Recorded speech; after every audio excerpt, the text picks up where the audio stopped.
We have also had collaboration with Harvard for online education, and with the ICT, we are now giving the 1 rupee now only. So that is the background of Globsyn, and I'm proud that we are with CMA, and we have a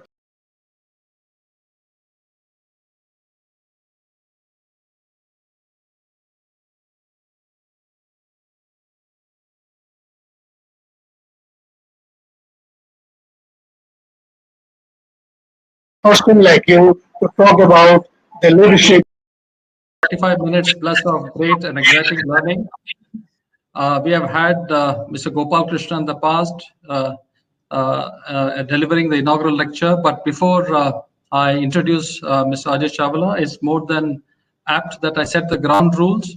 Currently, as we speak, there are almost 344 listeners connected in the webinar. I think it's an excellent viewership number, and is still growing and count as we speak. A bit about Mr. Chawla.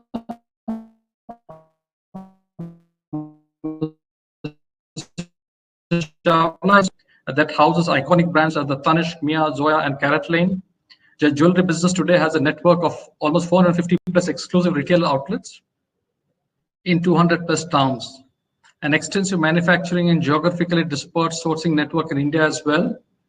He's on board of Carrot Line Trading Private Limited, a subsidiary of Titan. Prior to this role, he was responsible for strategy and new material incubation at Titan for 5 years, and was tasked with the nurturing and launching Titan's new business fragrance brand Skin and Indian ethnic women's wear branded Tanera. Ajoy has led the watch business within Titan, responsible for driving P&L of domestic and international business. There's a Titan business unit. His role included expansion into Asia while profitably growing the business, managing a portfolio of product brands, Titan, Raga, Zoop, and a retail brand of World of Titan. He has lived the life of an entrepreneur. Besides launching fragrances and saris, he has a successful record of incubating new business for Titan, including Helios, a multi-brand premium retail chain, Fast Track, sunglasses, accessories, and international licensed brands. And as a leader, Ajoy has led diverse teams across geographies, acting as a mentor for many in his team and for many managers within the Tata Group. Mr. Ajoy Chawla, welcome. Welcome to the Calcutta Management Association and the Globsyn webinar. It's a pleasure to have you with us. As we started the webinar series a few weeks ago, we all are deep entrenched in turbulent times as never before. Never has anybody thought that we would have such a situation which we all are in. And coming from the industry, we thought we'd pick on your thoughts on what you feel as a CEO, as a leader. How does one go through these turbulent times? What are the message that you have for people listening in? We have got corporates, we've got SMEs, we've got students, we've got academia. What is the message that you have for them? What kind of shifts you're seeing in the consumer business, and personally, your reflections? We will take questions at the end of Mr. Chawla's speech. Mr. Chawla, thank you again very much, and over to you. Thanks, Shenoy. Thanks, Professor. Good evening to everybody. It's a pleasure to talk to people from Kolkata. I have studied there for 2 years at Joka, and I treasure the fond memories of having lived in Kolkata, or rather Joka, and spent that time at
context. Of course, it'll be wonderful to have the interactive sessions. I don't have too many slides, just a few which will capture the essence, and I'll try and walk you through all that I have personally been through in the last 6-7 weeks.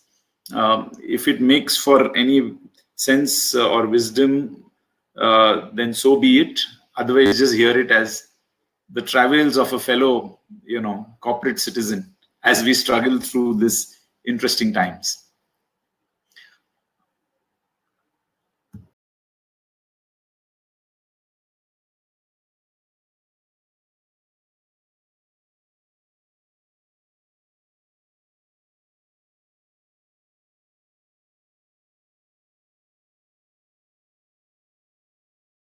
Separate subsidiary on which I'm on the board. It's a startup which was founded by one of the co-founders is the MD, Mithun Sacheti.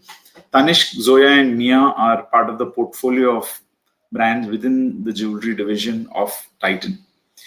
The logo on the right that you see, fitter, faster, stronger, together.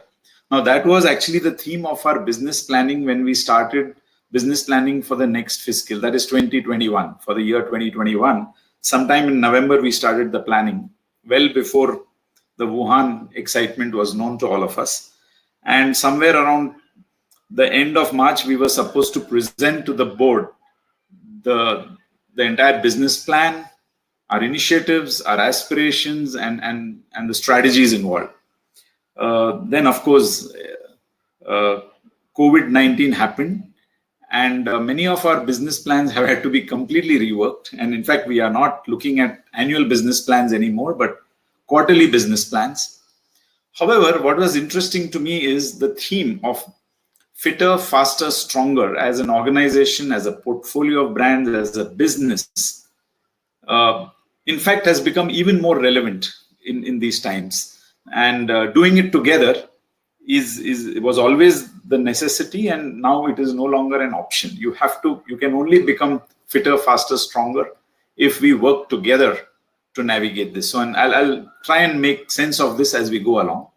But that is the main thing I wanted to talk about here. I was told that this is an old Chinese curse. There are some people who claim it's an English saying, and I might be wrong. But may you live in interesting times.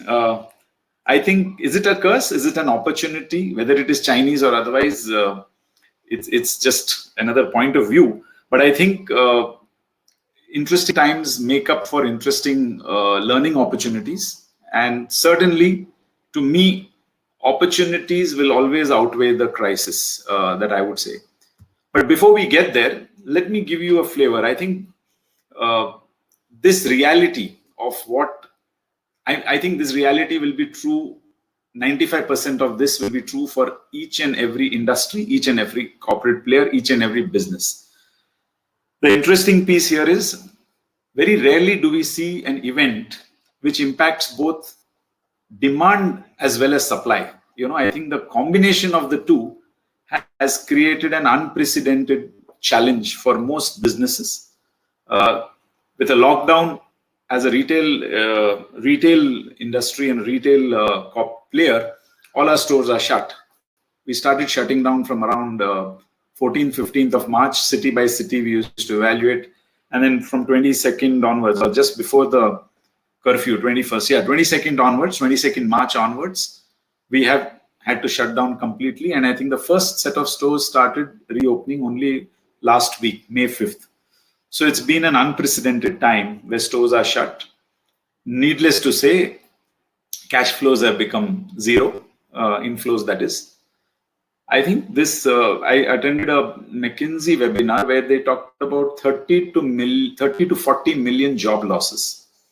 And we know that the entire SME network, MSME network, the entire trading community, etc., lots of liquidity challenges. So when I say jobs and liquidity, I'm really referring to the fact that those are segments of customers. Even salaried people may not have lost jobs, but they are certainly going to face maybe, tightening of belts. So liquidity, jobs is what is going to define consumer anxiety and sentiment. Adding to consumer anxiety and sentiment is gold price volatility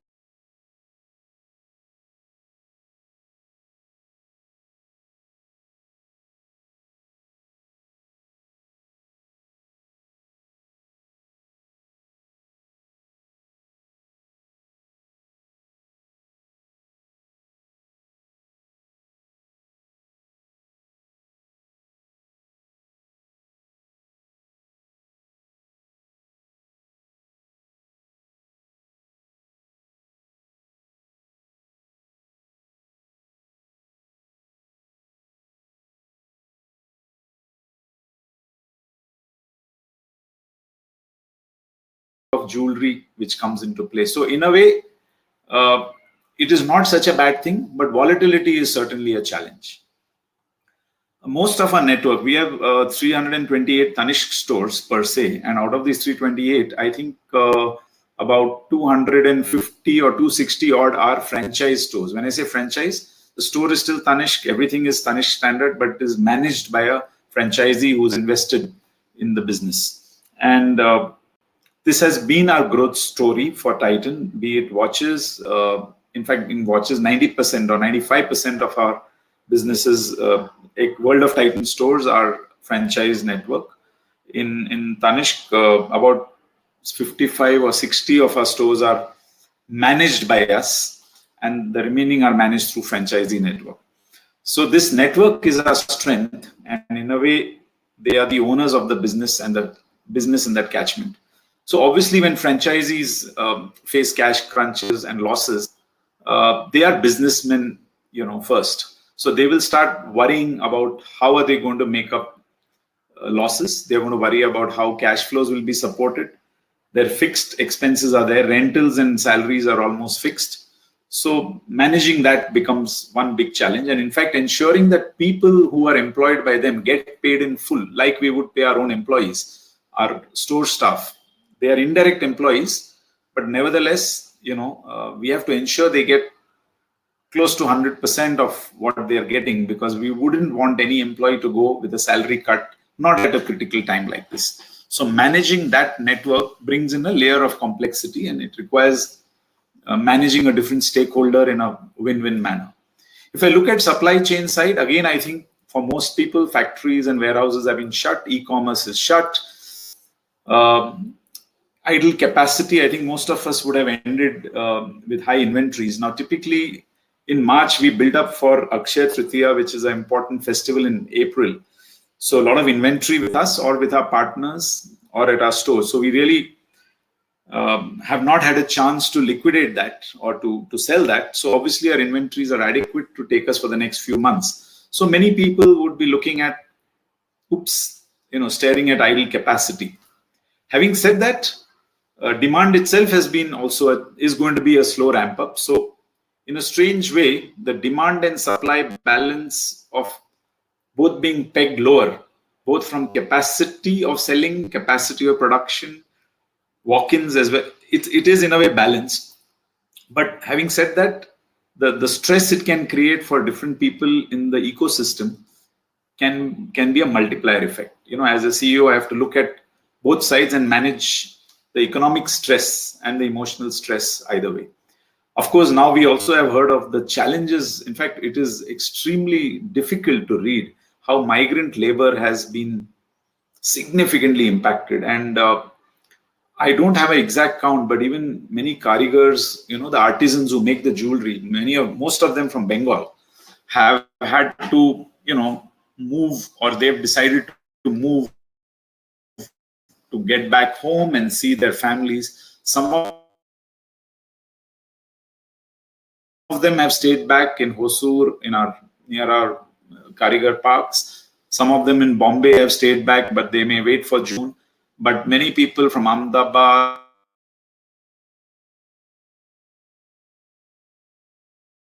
Surat, it's a very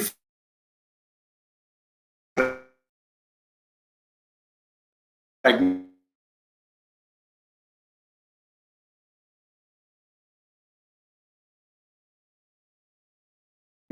cluster. Just to share with you, it's not like one manufacturing unit.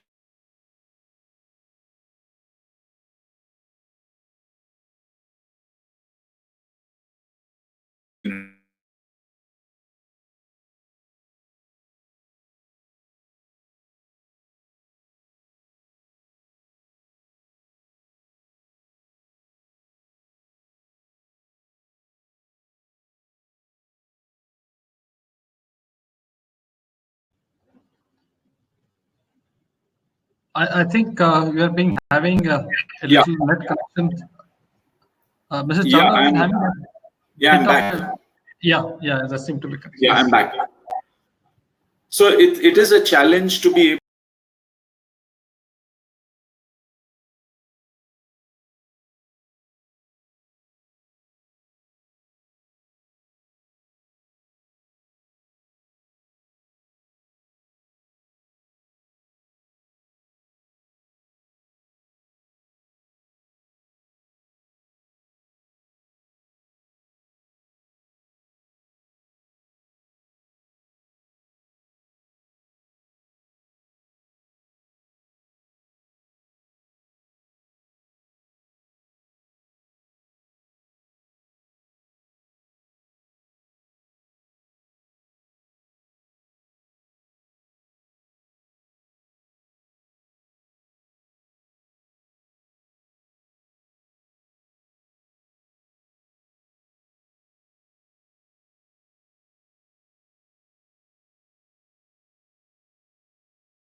fake stories going on WhatsApp. Maybe I'm wrong, but I would like to believe that there is always opportunity in a crisis. And how have we decided as an organization to respond? Sorry that the animation is not working on this approach. I didn't want to confuse you, but let's start with the center. Finally, all that is happening around us is beyond an individual. We can reflect, we can absorb, we can try and first make sense. We could pretty much be like the six blind men and the elephant, or maybe 30 blind men and a massive dinosaur. We don't know. But I think the first part is to absorb. So we spent a lot of time. One is what I reflect, or what all of us as a collective leadership team kept reflecting about what we are listening. Our board is very knowledgeable. It has some real experts who are on many other boards. So they started sharing with us all the scenarios. And in fact, they pushed us to say, how can you be sure of whatever you're planning? So show me the worst case, show me the best case, show me when you could, even though we are a zero debt company when we were in mid-March, show me what would take you to the brink of financial stress. Show me all those scenarios. So I think a lot of work went in trying to build scenarios, look at the best case, worst case, and see where it takes us. It also pushed us to say, how would you manage if this problem lasted for the next 2 years? How will you manage if it's going to last for the 6 months? So I think that scenario planning is what we picked up from the board. As soon as we went on work from home, we realized the first thing is very important, that this is the first time at this scale we are talking about work from home. And we are a pretty much brick and mortar company. We are not the techies like the rest of the organizations based in Bangalore are, where a lot of work from home happens. Ours is marketing, branding, product, manufacturing, all touch and feel stuff. So how do we engage our teams? I remember sending out a whole presentation to our team saying, besides looking after your people, can you first and foremost, every person who has a team needs to talk to that team every day, even if it's hang out over a cup of coffee, just to figure out how are they doing, what's happening, the coffee conversations or the water cooler conversations. That is something which we are so used to. At least I feel very energized when I see people, when I see my team. So how do we engage? What are the useful things that they can do? We started thinking about, this is a great time to sharpen the saw. So can we run product training? Can we run soft skills training? Can we run Kaizens and workshops, innovation workshops with our karigars?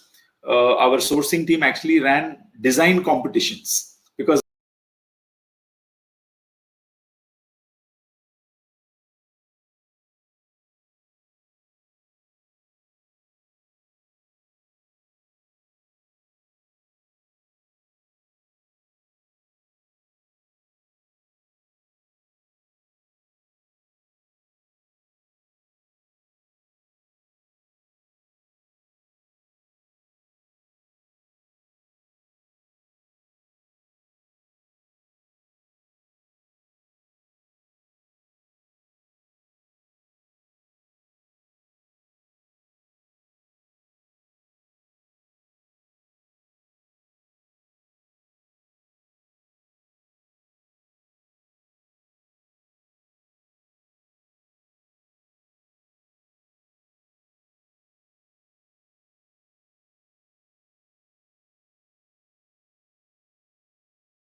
the important always is sacrificed and the urgent takes over. So here's a chance for us to bring the important back and have those deep quality conversations on subjects which are more difficult to solve. And can we solve those frictions? Can we create something? So engaging teams was not just a feel good, but also something which was meaningful and impactful. So I think that was a big area. Even in fact, of course, the care part of it, in terms of many of them were serving people at home, many of them were cooking, many of them were cleaning. And in a way, it made us very personal.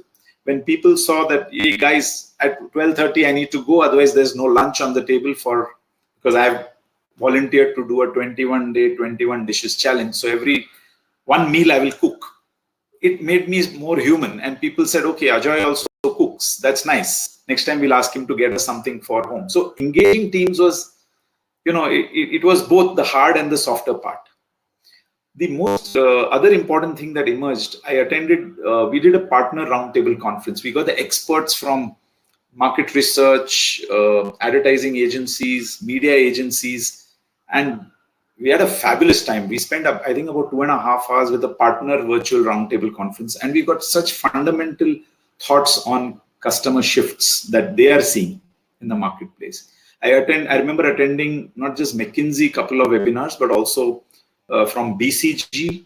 I also attended 2 from the Tata Group, the Nielsen Group, as well as how our companies looking at restart, both in China and Korea, as well as Starbucks, learning from there.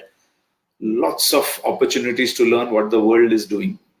As I said, as an individual, each one of us is limited in our perspective for a problem which is so huge, so we can listen and learn. Then came the opportunity to listen to partners. I'm spending a little more time on this particular slide because this is about how we have gone about responding to the challenge. Right or wrong, you can decide. So I remember I have gone through 11 sessions, 6 with different franchisees, new and old, the new ones who are still to kind of meet threshold scale to break even, and then the older ones who've been around for a longer time. Their needs are different, their concerns are different. One of them is looking at P&L, the other is looking at liquidity. One of them is saying, I hope I can quickly tide over this because it's new for me. The other one is saying, yes, we've seen this before. And they start pushing us to say, tell me what can you do for me? Because they are all seasoned businessmen and we are very close to each other. So the conversations are different. Similarly, we did with vendor partners, dedicated vendor partners versus the Bombay ones who are very organized, the relatively more unorganized ones like the Kolkata cluster and the Ahmedabad and Jaipur cluster was a different section. And we did one with the diamond vendors because they are international vendors for clients abroad. So their perspective that they brought in about what is happening internationally, what are the challenges they see on pricing, what are the challenges they see on supply chain disruption, and how are they viewing, of course I shared what we are viewing, but how are they viewing it? So it was about 1.5 hour session, wherein about 15 minutes I spent about 15 minutes talking to them, and we spent the remaining hour and 10 minutes listening to each and every of our associates. And that was very rich. I must say, hearing a perspective from 300, 400 different partners gave us a lot more richness of our understanding. Emerging out of those, were the rest of the stuff, the ones in the pink zone. First and foremost, it was about managing cash and capital. And what you see as wow,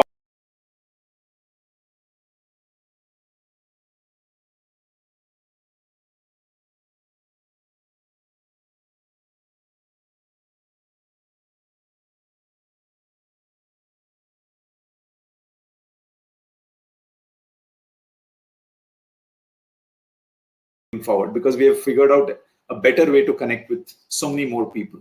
I mean, just looking at the number of people I've connected with between board, vendor partners, franchisee partners, media, industry forums, learning webinars, store managers, and our own teams. I don't think I've had engaged so many people in the last 6 weeks.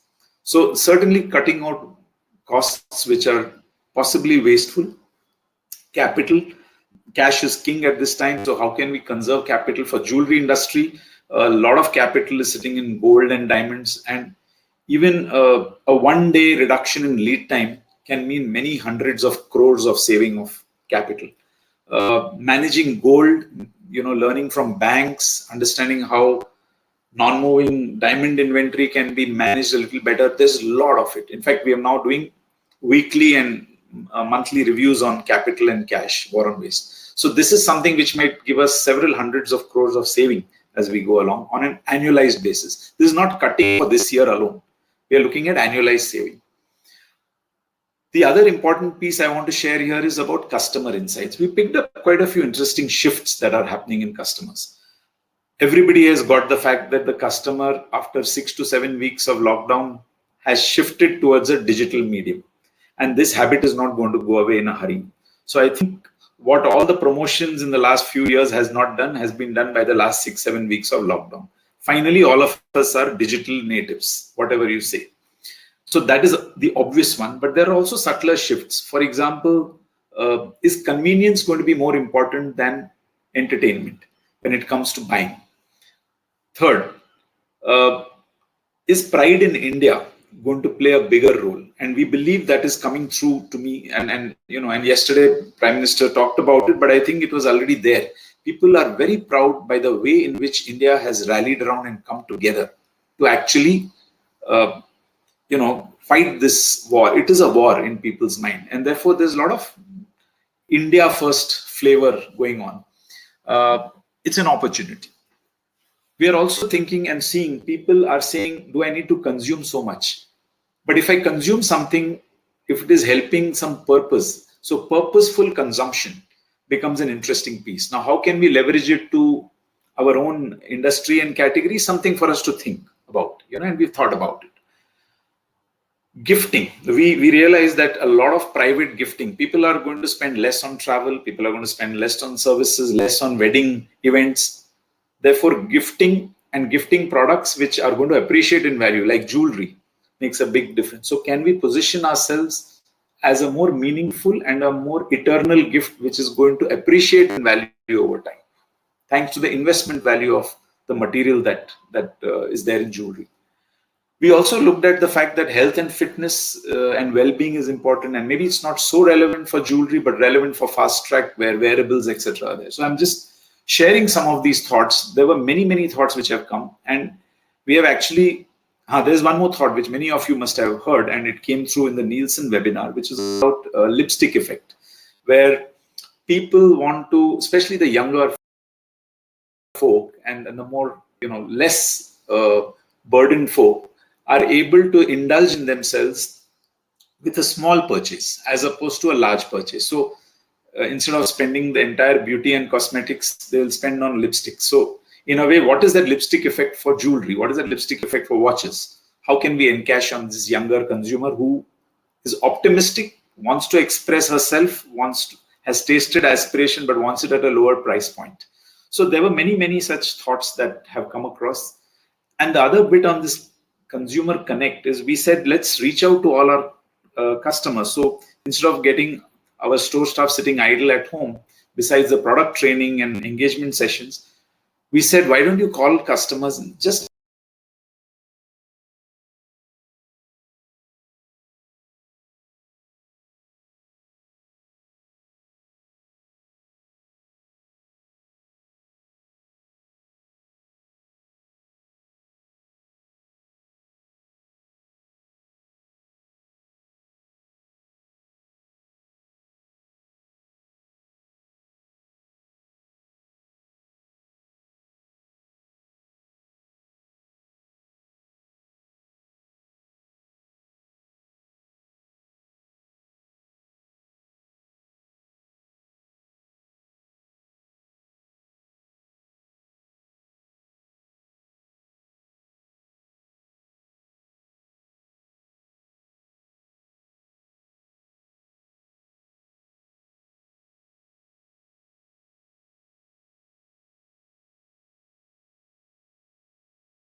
as a priority, not just managing the crisis, it's important, but we need to start looking at priorities in 3 buckets.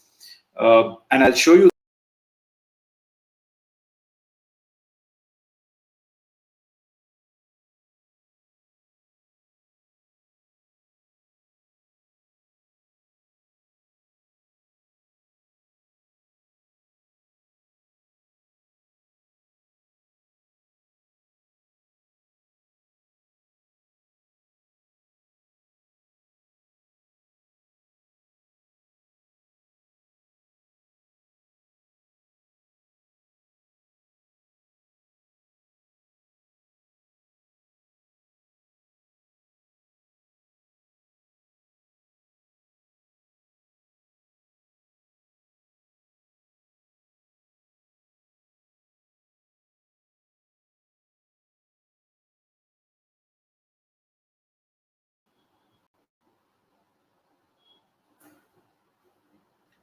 Yeah, we are good to go. We can. Yeah. So I was sharing about all the customer connect calls that we are making, and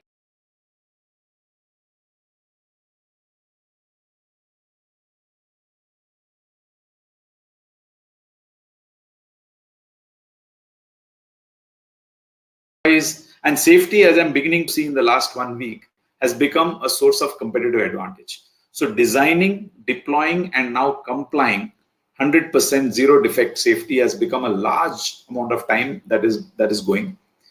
Plans to leapfrog ahead is certainly digital, remote, video-based selling, try-at-home service. We've identified many opportunities, and those are going. I wanted to share with you the priorities piece. We decided to, align the entire division on 3 priorities. What do we need to do now?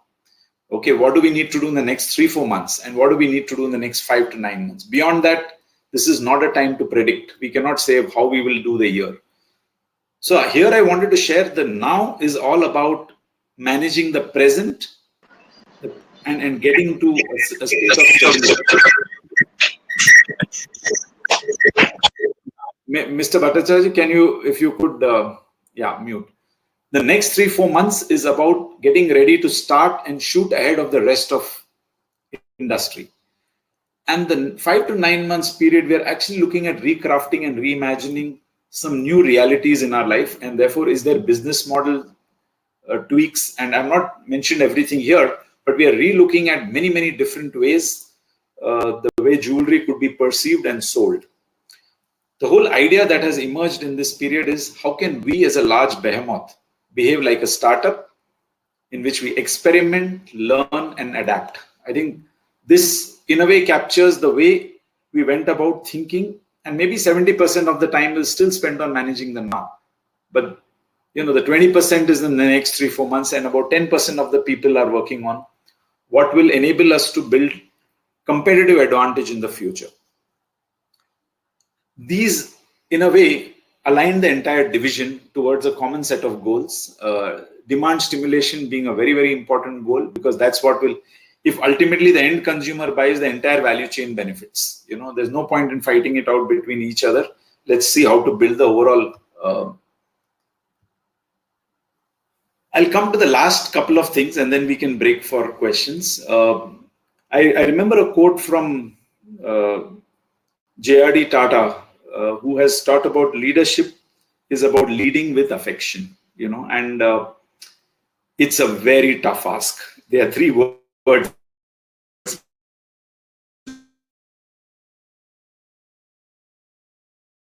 Leading with affection, but they are loaded. And this is a time which we can build muscles of resilience, show leadership character. One of those aspects, one of my colleagues said, why are you giving so many Chinese references? I said, it's okay, we can become Indian and say Shiva and Shakti. But anyway, we don't need to be stuck up with the Chinese or the Indian, as long as balance is happening. On the left side, which you see, the one in blue, it's all about the hard decisions that business leaders will be faced with and will have to take. It is self-explanatory. I think finally, when we are trying to maximize profits, there is always the question of how do I balance between partners and me? How do I, if I have got inventory, I'm going to manage capital, How will I manage vendor loads? So these are normal trade-offs that we do, and some hard decisions will have to be taken. Similarly, conveying a realistic picture to our partners is very important. They should not be under the impression everything will be hunky-dory. So they need to gear up, or our employees for that matter. Zero defect compliance on safety, aligning teams to business priority, and gunning for market share. We had this challenge saying during Akshaya Tritiya, is it the right time to talk to people about buying gold, or is the mood different? We said, we don't know. Let's go to the customer and talk to them. 54% of the people said, I'm looking for buying gold in Akshaya Tritiya. And therefore, even getting the teams to think about gaining market share or growing the business, even while we are managing the crisis, is an important piece. But the real learning to me has come with all the stuff on the right. I think anxiety is all prevalent. If you look at the board, if you look at our senior management team, that's all of us. If you look at our employees, it would be anxiety on safety, on livelihood. It could be our partners. Many layers. At every stakeholder, there's a lot of anxiety. And it's important that we listen deeply and calmly. It is not about reacting. It's not about operating out of anxiety. It's about listening, and the right solutions will come. Many ideas have come from there. The biggest role that a leader can play, I have felt very strongly, is injecting positivity and injecting hope. Hope is what really makes people and the world go round. People are looking for something that they strive towards. And when there is hope and optimism, there is positive energies flowing towards overcoming. The next 3 months will be choppy. Next 6 months may be choppy, but I see a beautiful opportunity going forward. So how do I rally people around to build positivity? Plan like a pessimist, but inject positivity. I think safety is not here for the next 2 weeks. It's going to be there for the next 6 months. Maybe it'll be there for the next 1 year. I think the next step is going to be building a culture around safety and care. That is something which retail is not really, dealt with in the past. After the first few weeks, the energy will die down. How do we ensure that this goes on? Connecting with people has been a tremendous opportunity. I have spent so many sessions with people just hanging out and having fun. It's been a totally different experience. Overall, as a leader, I think what it has taught me is empathy, positivity, and thoughtfulness. These are the three things which struck me as the most important qualities during such a time, and I think they may also be true going forward. They are not true only for the crisis, but balancing hard and soft is really something which has stood out for me. I'll end with the last slide, which talks about some personal reflections. I can't help but give some gyan to many of you who are there, because this is personal. This is nothing to do with professional. I think nature is trying to teach me and many of us a few things. In fact, humanity. It's about balance. People are not the most important thing only. The planet and all living beings. I think it's been a pilot. If you shut the planet down from anthropological activity for 6-7 weeks, you can see how everything begins to heal. So who's the virus, Corona or humans? That's a question that keeps coming to me. And we have to correct our business model. We have to correct this economic model, because it is at cross purposes with the planet. I don't think we need so much consumption, simplifying our lives. And coming from a company which is selling discretionary products, but I'm saying this is my personal learning. How can I make purposeful consumption more important? This has been a pause button in our otherwise very hectic lives, and it gives us a chance to reflect. It is a time for collaboration. No one human being, no country, no state can solve this problem. It is pushing us to solve collectively. If my ecosystem in jewelry doesn't survive well, me as a player cannot survive.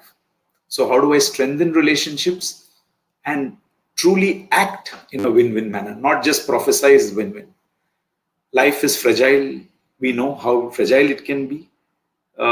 This has been great time with the family. Deeper respect for women. Seeing how difficult, homework is relentless. All of us would have faced it. Day after day, meal after meal, you need to clean, you need to cook. And imagine, I'm now seeing how women who manage work and home together, or just home, have found completely different levels of respect, including the the support staff who helps us run our careers. And I'm grateful that we have been blessed with a lot. We are very, very privileged lot. Seeing the plight of the millions of migrant people, seeing the plight of so many people, it's terrible.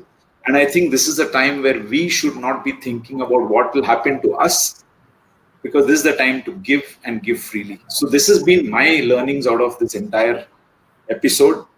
As I said, it's work in progress. Maybe it's all the wrong stuff that I've shared with you. Whatever I've shared, it's come from what I have experienced. And sorry, I've taken a little longer, but this is a time where I'm open for as long as a conversation you guys want to have. Thank you. Thank you, Mr. Chawla. I think what we have witnessed over the past 45 minutes is a crash course on an MBA. I don't think it's even a crash course. I think even much more than how to live and be a human being one has to. Ms. Chawla, I think as I reflect on, and I was reflecting on the point number 6 of your previous slide, gratitude is something which I think I personally felt it, and I can echo all the points which you mentioned there. Gratitude for just being alive, for just being able to embrace the words which you mentioned, live it fully. Life is fragile. I know it better, and I think what we have witnessed today, for all the people, there are almost 366 people who have joined in. I think what you have witnessed is a fabulous learning, and I think this is one of the topmost takeaways for us. There are plenty of questions which have come, and I'm trying to connect the various questions which have come to what you have spoken here. And the first thing which comes to my mind, and I'll try to take on, is empathy, positivity, and thoughtfulness. And I'm just trying to connect the dots of this empathy, positivity, and thoughtfulness by questions put in by Devanshu Ghosh, Uttiya Basu, who says, how do companies who are doing workforce management, optimizing and engaging them, especially in light of the fact, and I'm trying to put what you said, 95% of the world of Titan is franchisees. You don't own them, but you have somebody else to manage them. You've got such a huge number of people whom you don't connect, but you still need to enable their bread and food for day to day. How do you make this connect? And what is the message that you have for all such companies who have got a significant outsource workforce? Yeah, I think it's a very big, I think the first step is, how do we think of our ecosystem? It starts there. If you think you are 20,000 people in the ecosystem, or do you think there are 2,000 people in my organization? I think it starts from there, and everybody has to feel it. In every conversation, in every video, in every presentation, I've been only talking 20,000, because every day I worry about the 18,000 out of the 20,000 who are not directly employed by us and who may be deeply impacted by this. And it really worries. So I think first step is the thought process. The mechanisms are many. The moment you think about it, this entire network is today very, very beautifully connected. Finally, it is not me who has to reach out to all of them. It is our partners. It is our team members.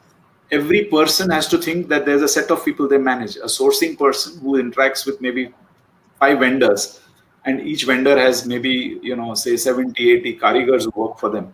There are 350 people. So our team members on their own went and educated people and karigars first on the threat of the virus. Most of them didn't know it is a threatening thing sometime in March. When they discovered it is when they started figuring out that we need to do.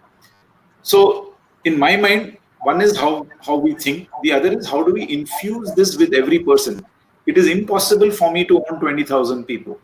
But it is possible for me to own 20 people or 50 people, and then each of those 20 owns the next 20, and so on and so forth. Third, in today's digital world, everybody is connected with this great device, and everybody has this. So, thanks to WhatsApp groups, thanks to everything. Now we are thinking of building a digital app which will connect those 10,000 karigars with all of us, and how we can directly work with them. So I think digital gives you a fabulous opportunity to operate. Fourth, we need to have a structured system by which indirect team members have an opportunity and channel of communication with all of us. It can't be one way. Communication has to be two-way. So in a way, you have to build structures, we have to build channels, and we have to have conversations. Be it training conversations, be it other challenging conversations that people may be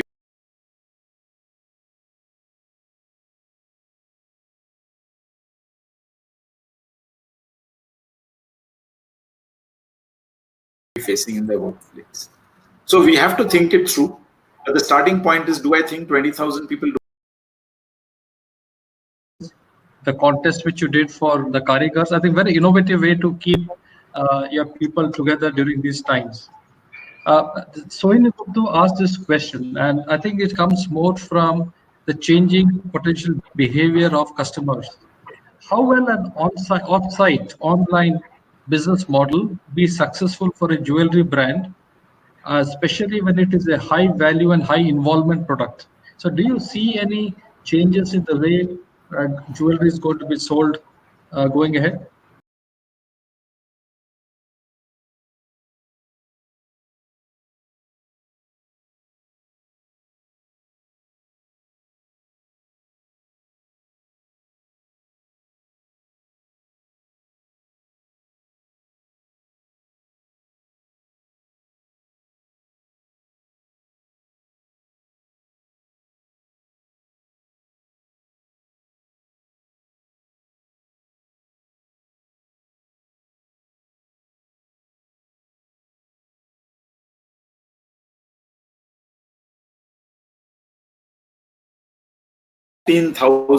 Live chats on one day on Akshaya Tritiya. We had run it for a whole week, but I'm just giving a statistic for a day.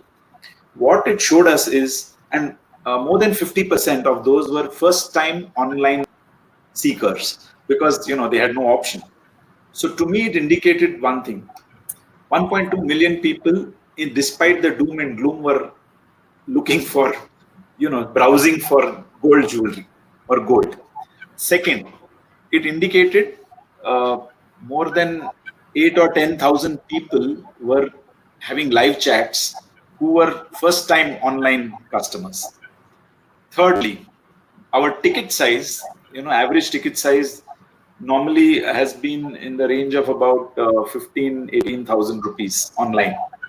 This time around, it shot up to 3x and 2.5x of that. And it continues to operate so after. And we have not yet delivered anything. People have paid 100% cash in advance. So we have customers' money, and they are waiting for delivery whenever we can deliver. Maybe part of it is to do with gold and people wanting to, block the gold rate or whatever it is. But nevertheless, if 50,000 rupees people are willing to buy online, it's a great opportunity. Now, one of the things we decided to do is we roll out video-based selling. Which means somebody live from the back end will actually wear the jewelry and show it to the person. Third, we have rolled out appointment-based selling, and we will also do appointment-based even at home. So there's a try-at-home service that we are going to roll out in the next 1 month as part of our entire thinking. So you're right, people may not conclude their buying journey only online. It is going to be a joint closure between online and offline. Omni everybody's been talking about. But I think because we as consumers are seamless, but I'm seeing great potential. I've in fact already tripled the joint closure target for between last year to this year, seeing the experience of the last 4 weeks for the team. We can guess the sales team must be under tremendous pressure now, I guess, with the tripling of their targets. Yeah, I hope they're listening in as well. There's the other bit which you talked about, customer insight and connect, and there have been few questions which have come around that piece. So there's Bibu Nag, Som Shankar Mitra, Shalini Sengupta. They're all asking the similar way that will people refrain from attending social events? Will people invest in jewelry which is no longer a priority? Wearing watch in jewelry, I think there's a question which is called extreme, and perhaps you need to come and disinfect after you come back. I mean, these are the thoughts which are just coming in here. So how do you see this play out, and how are you preparing yourself for it? So see, nobody can be a future crystal ball gazer. Nobody can say what will happen. For me, the 2-3 things that stood out for the category. Firstly, because it's an investment purchase as well, appreciation will go up of the product and the value of the product. Every other product depreciates. Historically, land and gold have gone up. Land right now, I think, is going to be a very risky buy, given the next several months and quarters. Therefore, gold and jewelry has a very strong. It's just happens to be that way. It's a safe haven. Second, wedding demand will be deferred, not destroyed. So Q1 weddings will happen in Q3, Q4, whenever the Shubh Muhurats are. Thirdly, if people are not going to spend on expensive events and people are not going to spend on destination weddings and travel, but people will continue to want to give their daughters or welcome their daughter-in-law with jewelry which is going to appreciate and be eternal expression of love over time. On the one hand, you can call it Sridhan. On the other hand, you can say it is something which I give fondly to my daughter. I think there'll be a share of wallet shift towards jewelry. Fourthly, I'm expecting that there is a lot of pent-up demand because we noticed that during Akshaya Tritiya. Even now, when we opened our stores in the few cities we opened, in 35 cities, we are seeing a lot of people come in. We have something called a golden harvest scheme, wherein you do a monthly investment and then you accumulate and then you buy. A lot of people have continued their golden harvest payments to us. Very few have asked for redemptions, and many have come and actually purchased jewelry from our stores the moment our stores have opened without any advertising. Obviously, the demand is a fraction of what it would have. Walk-ins will be a fraction of what, but it is very encouraging. So there is pent-up demand for golden harvest. There's pent-up demand for occasions around birthdays and anniversaries. We did a math. There are close to, I think, 3-4 lakh birthdays and anniversaries with our Encircle customer base in May and June. Imagine if we could personally connect with the 300,000 people. My belief is the opportunity. So, it's a way of looking at things. While there is a generic doom and gloom, are there pockets of opportunity that we can latch on to? Maybe it will be small, maybe it will be big. But I think if we believe in making, so I'll give you an example.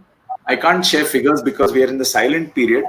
In Akshaya Tritiya, we said we took a target for the 1 week to achieve entire last year's online sale in this 1 week. Why? It was a random number which my senior colleague Arun Narayan who gave that target. We exceeded it. Now, in your wildest dreams, you couldn't have. It would be some 10x or some, I don't know, it's some 20x of whatever we would have done otherwise.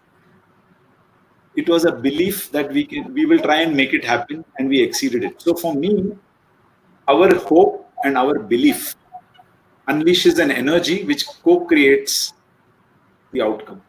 A target is not just a static thing. A target has energy of its own. And it, at least in a company like Titan, it excites everybody and everybody starts innovating and collaborating. So I think how we look at opportunity will be different. Yes, jewelry is traditionally not seen of a particular type. Gold may go down, may go up. I cannot control that. All I can say is if we chase what we believe to be true, the chances are you will make that belief a reality. So sorry, I've given a little gyan, but will Q3 be 100% of last year? I don't know. You decide. If you think it'll be 100% or 120% of last year, gun for it. Maybe you'll get there. At worst, you may get to 90%.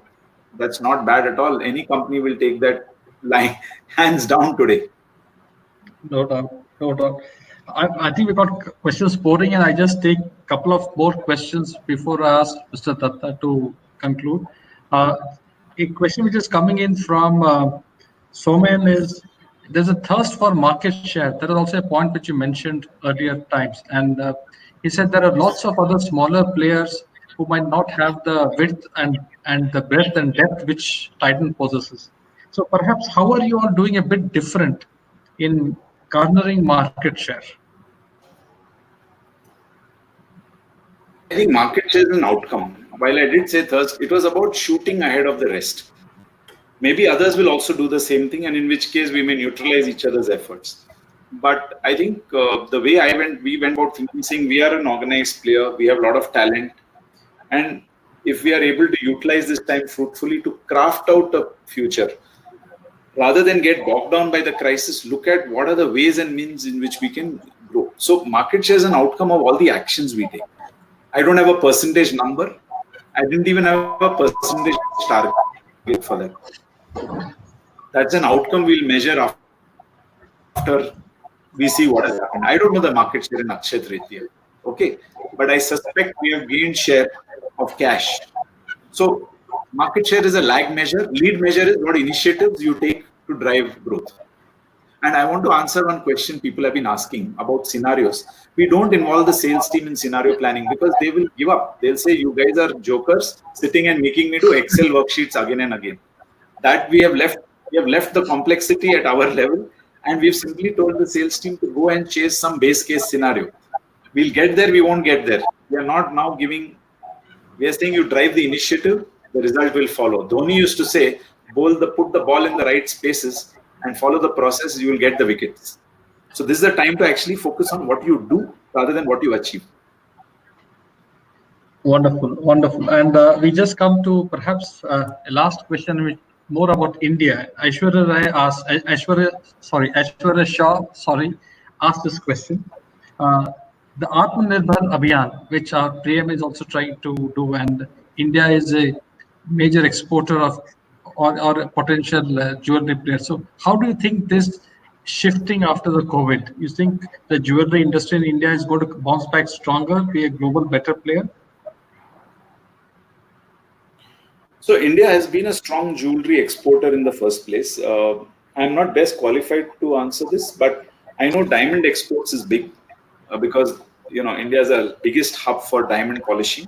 Second, India is the largest producer of jewelry, I think, maybe along with Thailand and Turkey. But we have a very large gem and jewelry sector export. Right now, that particular sector is under a lot of confusion. I'm told that Southeast Asia, Japan, China demand has started picking up. US and Europe is still down. Will we be better off than the rest, or will we be better off than before, is the question that you're asking. I think there's an opportunity. Let's put it this way. It'll depend on how we respond. If the government supports in the form of maybe softer, import duties, then it'll. If the government enables better liquidity and credit with exporters, then yes, it can happen. If our if our Karigar can come back quickly, post most of the people from Ahmedabad and Surat and all have left, and also I'm told even some from Bombay are moving. If the quicker we can get them back, the supply chain disruption that is likely to happen. So I think it's a function of 3 or 4 large forces which are not really in our control right now.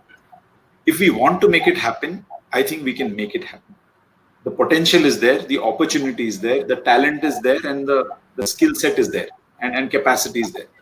How well these different forces in our governance structure and works, I think that's going to be the key. I can't answer for sure whether we'll be better off.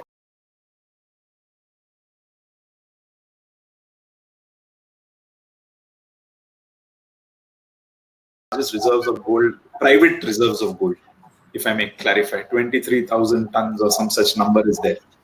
If we can mobilize that gold exchange, and if we can ensure the liquidity of that exchange gold within our financial and trading commodity system, which I think the government is working on, the chances are we could build significant self-sufficiency even for gold. Thank you, Mr. Chawla. I think what we all have witnessed today, I think, is elevating experience, taking the leadership series to a altogether new and higher level. Before I ask Mr. Amitabha Datta to present, to give his vote of thanks to all the people who are connected. We'll have this recording at the CMA website, surely Globsyn website as well. Is also will be put in the YouTube. Thank you, Mr. Chawla. Thank you for a fascinating session. I leave with one thought. Obviously, I leave with a lot of gratitude. Gratitude to you, in person for delivering such a.